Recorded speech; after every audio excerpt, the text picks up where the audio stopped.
Hello friends, welcome back to my channel শ্রুতিদে। শ্রুতিদের চ্যানেলে সকলকে স্বাগত জানিয়ে আজকে আমি নতুন ভিডিও শুরু করছি। তো আজকে আমি আমার বাগানের সবজি থেকেই রান্না করব। তাই চলো প্রথমে বাগানটাই তোমাদের দেখিয়ে দিই। দেখো, এটা হচ্ছে প্রথম স্থলপদ্ম ফুল গাছ। এইটা এবছরই প্রথম ফুলটা ফুটেছে, তাই দেখিয়ে দিলাম গাছটা। এই দেখো এত বড়। এই গাছটা আমাদের ছাদ বাগানেই হয়েছে। আর এই হচ্ছে কুমড়ো গাছ। দেখো, কুমড়ো গাছেও কুমড়ো ফুল ফুটে গেছে।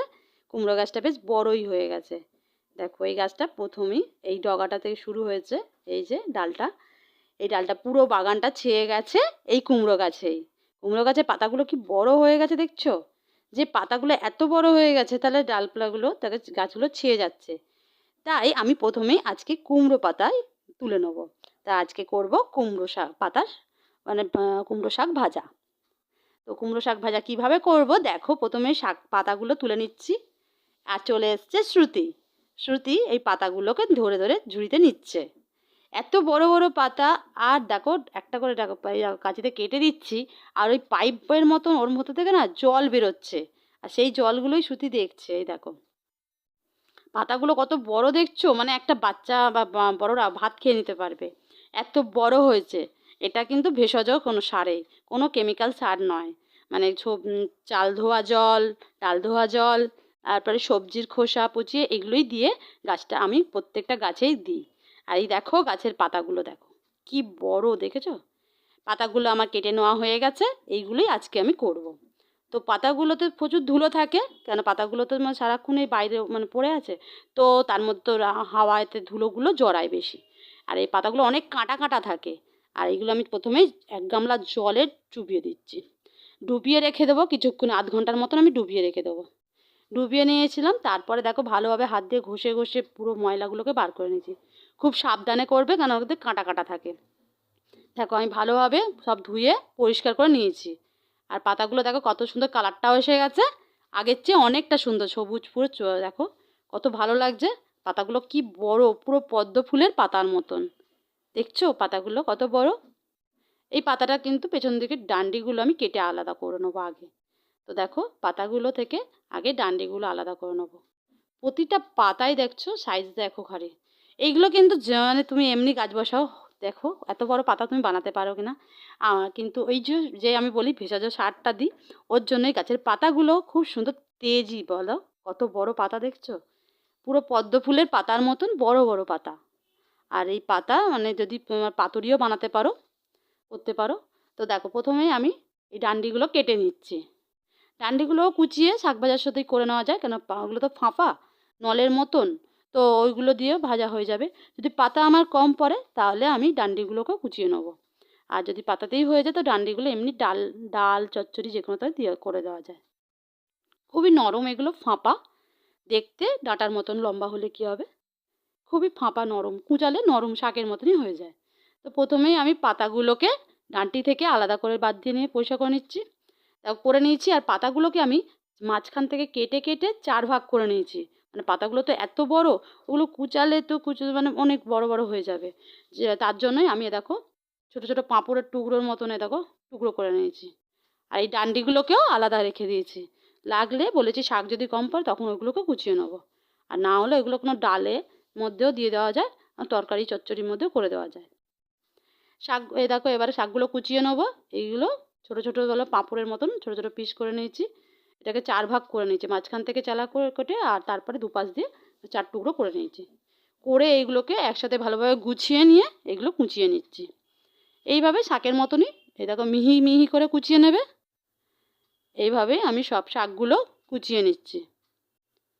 আমার প্রথমেই শাকগুলো ধোয়া আছে, তাই কুচোনো যতই মিহি কুচাও না কেন আর কোনো ধুতে লাগবে না, তাই কোনো অসুবিধা নেই। তাই শাক কুচানোর আগে ধুয়ে নেওয়াই ভালো। তো কুচানোর পর ধোয়াও ঠিকঠাক যায় না, আর অর্ধেক জলের সাথে বেরিয়েও যায়।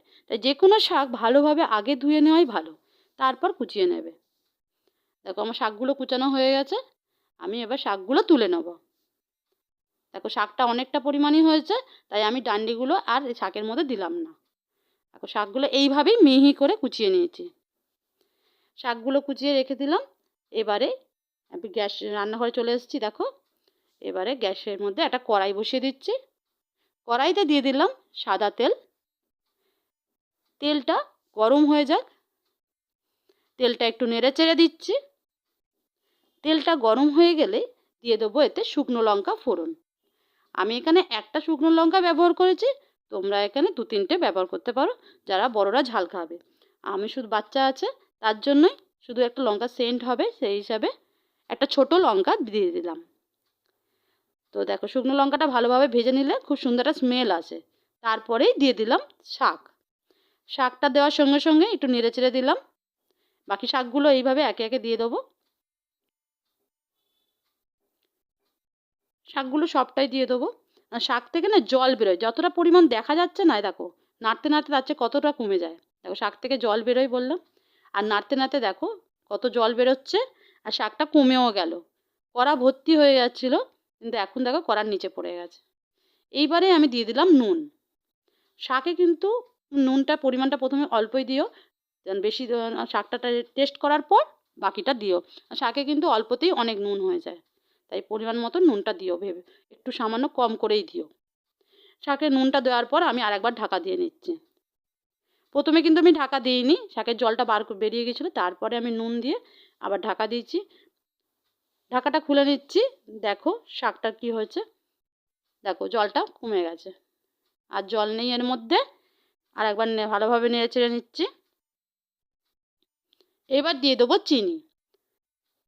শাকটা যেহেতু নিরামিষ করবে তার শাকটাতে ভালো মিষ্টি পরিমাণটা দেবে, আর শাকে একটু মিষ্টি দিলে টেস্টটা বাড়ে।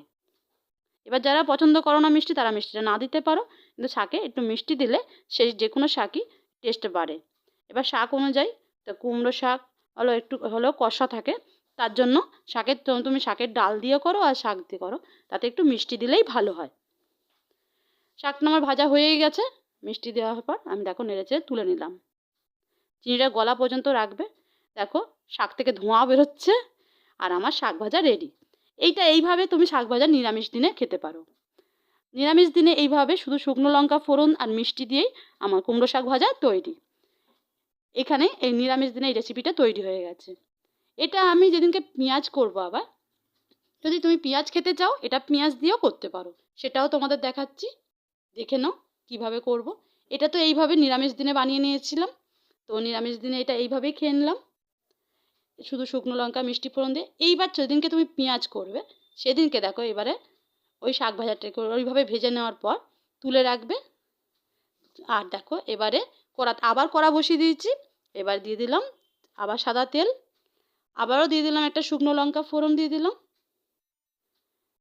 শাক ভাজা তেল শুকনো লঙ্কাই ব্যবহার করো, কেন শাকের রঙটা হয় সবুজ, আর কাঁচা লঙ্কা ব্যবহার করলে খুবই মুশকিল হয়ে যায়, শাকের সঙ্গে চেনা যায় না, আর মুখে পড়ে গেলে খুবই বিপদ হয়ে যাবে, তাই জন্য কাঁচা লঙ্কা ব্যবহার না করাই ভালো। এবারে দিয়ে দিলাম পেঁয়াজ কুচি। পেঁয়াজগুলো ভালোভাবে লাল লাল করে ভেজে নিয়েছি।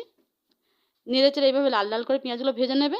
পেঁয়াজগুলো লাল লাল করে ভাজার পরই ওই শাকটা দিয়ে দেবে। শাকটা এইভাবে ভাপিয়ে রেখে দেবে, নুন দিয়ে যদি প্রয়োজন হয় সামান্য তেল আর নুন দিয়ে ভাপিয়ে রেখে দেবে।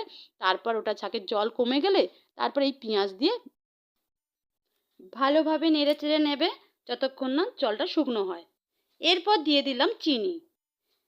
মিষ্টিটা বললাম শাকে মিষ্টি পরিমাণ ভালোবাসো যারা, তারা মিষ্টিটা বেশি খাবে, তো আমাদের শাকে মিষ্টিটা ভালোবাসে সবাই, মিষ্টিই ভালোবাসে সবাই, তার জন্যই একটু শাকেতেও মিষ্টিটাই দিলাম বেশি। তো মিষ্টিটা আবার দিয়ে দিচ্ছি, ভালোভাবে আবার মিষ্টিটা নেড়ে চেড়ে দিলাম শাকের সাথে, যাতে শাকের সাথে ভালোভাবে এটা মিশে যায়। আর চিনি দেওয়ার পর না শাক থেকে আবারও একটু জল মতন বেরোচ্ছে, তার জন্যই একটু ঢাকা দিয়ে দিলাম, আর গ্যাসটা আস্তে করে দিলাম। গ্যাসটা আস্তে করে একটু রাখলাম, 2-3 মিনিটের মতন রেখে দিলাম, যাতে চিনিটা ভালোভাবে মেল্ট হয়ে যায়, শাকের সাথে ভালোভাবে মিশে যায়, তার জন্যই। দেখো এবারে শাকটা দেখো নেড়েচেড়ে আরেকবার দেখে নিলাম কোনো জল বেরোচ্ছে কিনা। যতক্ষণ শাকে জল থাকবে ততক্ষণ জল ছাড়বে, ততক্ষণ শুকনো করে নেবে, কড়াইতে ভালোভাবে নেড়েচেড়ে জলটা শুকনো করে নেবে, শাকের জলটা। দেখো আমার এটা শুকনো হয়ে গেছে, এবারে আমি নামিয়ে নেব, আমার রেডি। দেখো শাক ভাজাটা পুরো হয়ে রেডি, গ্যাস নিভিয়ে দিলাম। এবারে তুলে নিচ্ছি শাকগুলো, দেখছো তো কত ধোঁয়া বেরোচ্ছে, মানে এখনও দেখো শাকের মধ্যে থেকে গরম পুরো। এইভাবে শাকটা পুরোটাই নামিয়ে নিলাম, আমার শাক রেডি। পেঁয়াজের দিনে পেঁয়াজ দিয়ে খেয়েও দেখো দারুণ লাগে, আর যদি নিরামিষ দিনে যে শুধু শুকনো লঙ্কা আর মিষ্টি দিয়েও খেয়ে দেখো। দু রকম রেসিপি আমি দেখালাম একটা রান্না ভিডিওতে, আমি তোমায় দু রকম রেসিপি করে দেখিয়ে দিলাম। তাই ভিডিওটা ভালো লাগলে অবশ্যই একটা লাইক, কমেন্ট আর শেয়ার করো। আর যারা আমার নতুন দেখছো তারা সাবস্ক্রাইব করো। আজকের মতন এখানে শেষ করো।